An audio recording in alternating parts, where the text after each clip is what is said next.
قرآن پاک کی ایک ہی وقت میں مختلف صورتوں کی مختلف آیات نازل ہوتی رہیں، ان آیات کو آپ علیہ السلام نے کیسے ترتیب دیا؟ جی وحی کے ذریعے ترتیب دیا.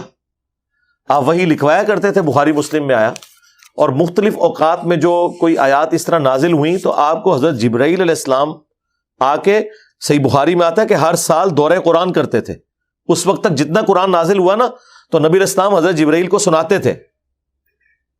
نبی علیہ السلام کو تو اللہ تعالیٰ نے نیچرلی حافظ قرآن بھی بنا دیا تھا نا. وہ قرآن میں سورہ القیامہ میں آیا کہ یہ ہمارے ذمے ہے، اس قرآن کا آپ کو پڑھانا اور آپ کے لیے جمع کرنا اور اس کی تفسیر اور بیان بھی کرنا، یہ ہمارے ذمے ہے. تو نبی صلی اللہ علیہ وآلہ وسلم جو کچھ یعنی اس کیفیت سے گزرتے تھے نزول وحی کی، آپ کو وہ کریم بھی ہو جاتا تھا. پھر بھی ہر سال رمضان میں حضرت جبرائیل علیہ السلام سامنے حضور کے بیٹھ کے آپ سے قرآن سنتے تھے. تو وہ جو لوح محفوظ میں ترتیب ہے اس کے مطابق نبی علیہ السلام کو بتایا جاتا تھا کہ یہ آپ آیت اس جگہ پہ رکھ دیں، یہ آیت اس جگہ پہ رکھ دیں.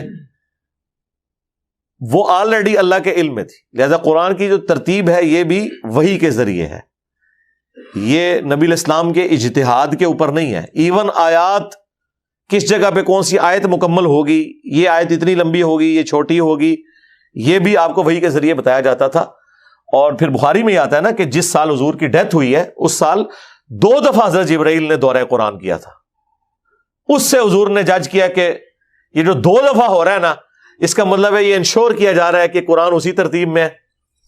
تو اسی پہ پھر آپ نے سیدہ فاطمہ کو بلا کے یہ کہا تھا، جو ایک بات کان میں کہی، بخاری مسلم میں آتا ہے کہ وہ پھر رو پڑی، اور پھر ایک بات کی تو وہ مسکرا پڑی. سیدہ عائشہ کہتی ہیں کہ حضور کی زندگی میں تو میں نے یہ نہیں فاطمہ سے پوچھا، لیکن نبی علیہ السلام کی وفات کے بعد میں نے سیدہ فاطمہ سے کہا کہ اس حق کے سبب جو میں تم پہ رکھتی ہوں، ظاہر ہے تمہاری ماں بھی ہوں، مجھے بتاؤ کہ نبی علیہ السلام نے تمہارے کان میں کیا بات کہی تھی.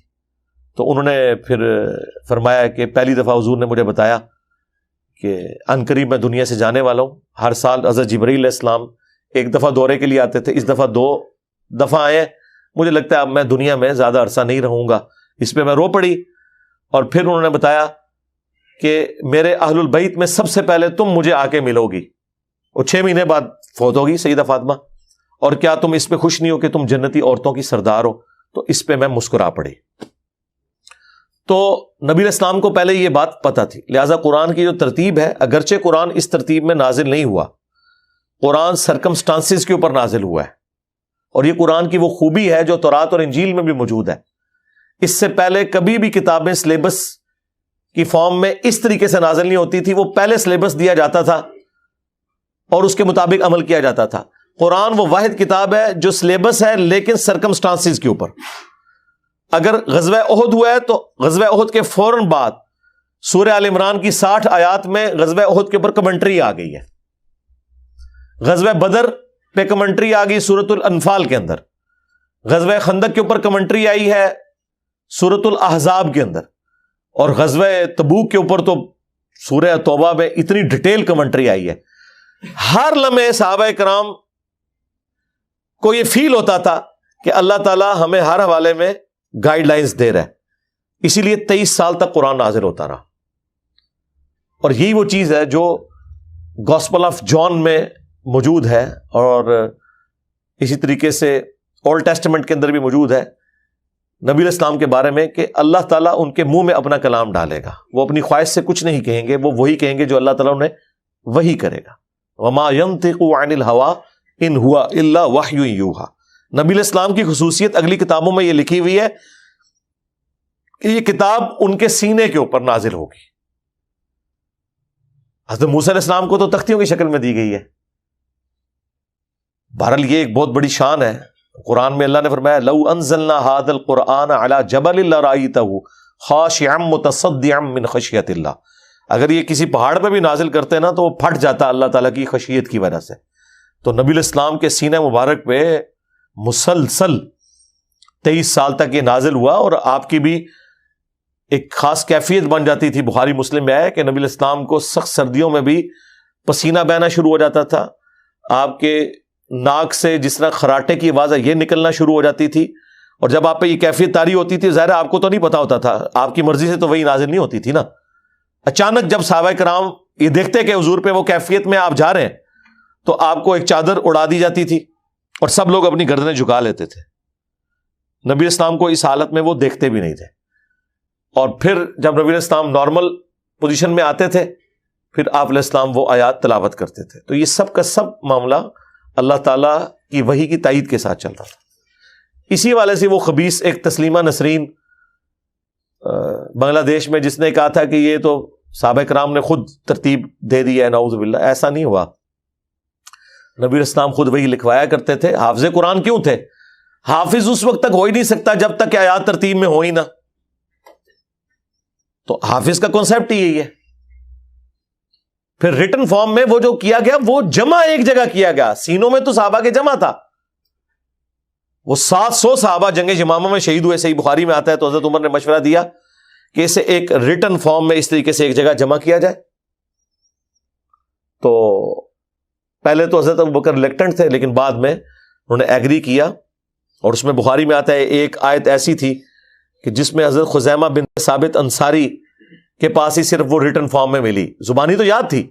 ریٹن فارم میں جب تک 2 گواہیاں نہیں ہوتی تھی نا اس کو اس ترتیب میں نہیں ڈالا جاتا تھا.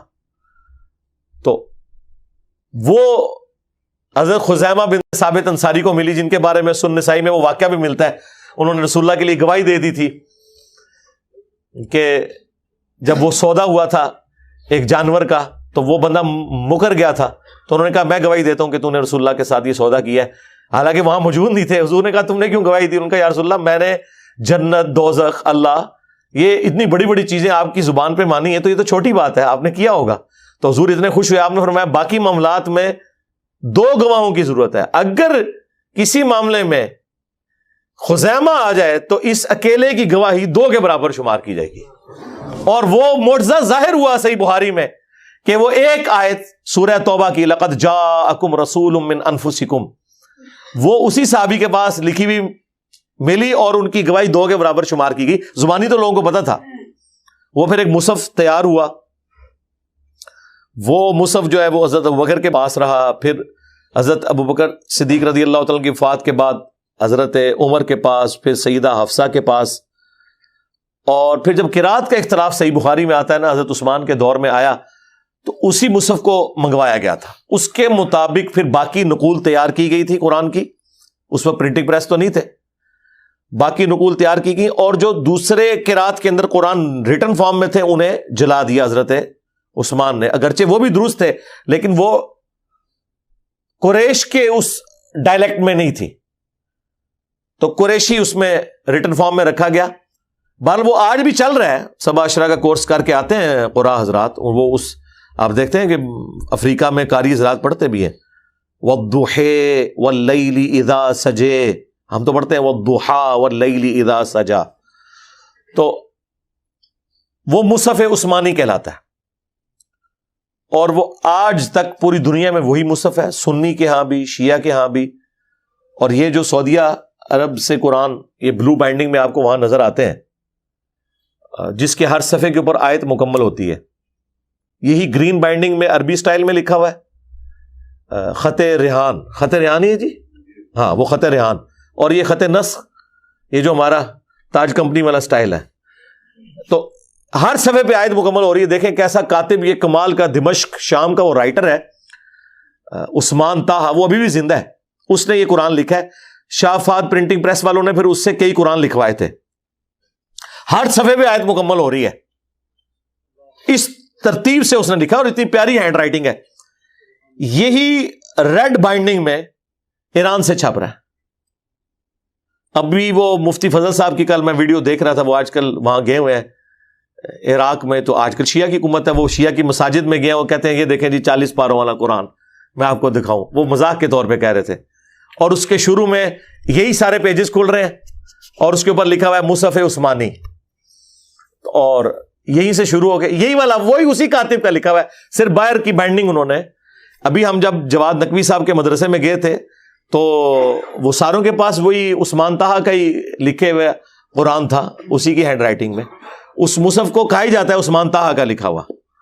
تو بس عوام میں مشہور ہے جی سنی اور شیعہ کا قرآن الگ ہے جی. وہ بکری کھا گئی, وہ بکری کھانے والی روایت تو سنن ابن ماجہ میں موجود ہے، روایت بھی صحیح ہے، بکری کھانے سے قرآن کیسے ختم ہو گیا؟ اگر قرآن کے صفات کوئی آگ بھی لگا دیتا ہے یا کسی دریا میں بہا دیتا ہے پرانے اوراق کو، تو قرآن کو ختم تو نہیں کوئی کر سکتا۔ ایون قرآن کی جو پروف ریڈنگ ہے وہ آپ کو پتہ ہے کون کرتا ہے؟ حفاظ کرتے ہیں۔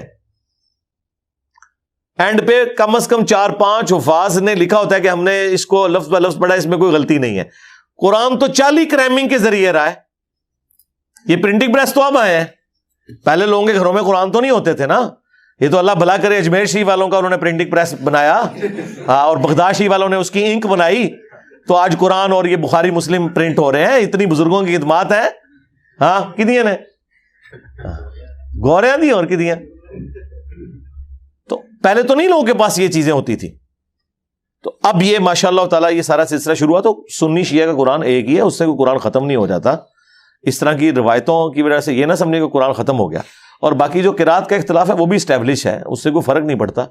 یہ جو مصحف عثمانی ہمارے پاس موجود ہے اسی کو فالو کریں۔